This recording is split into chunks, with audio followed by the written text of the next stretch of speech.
300 ብር ነው የተበላው። አሁን በአሁን አሁን በአሁን ቤቲንግ ነው።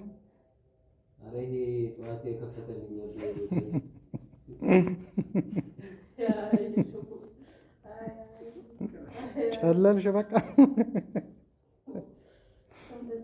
ጨለልሽ በቃ።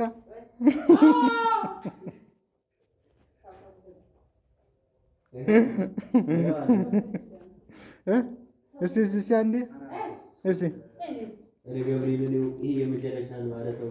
ጨለልሽ በቃ ጨልለሻል። አሁን ወይኔ ወንድሜ ተው ስልህ እምቢ ብለህ እኮ ነው። ስንት ነው የሳል? አቤት ከ300 ብር 15 ብር የሳል አለ። አቤት እግዚኦ ከ300 ሱሪሽ አውልቀሽ አሁን ሱሪሽ አውልቀሽ ትሸሻለሽ። ተው ይቅርብህ። አሁን የኔ ምክር ይቅርብህ። ትጨልል ያለ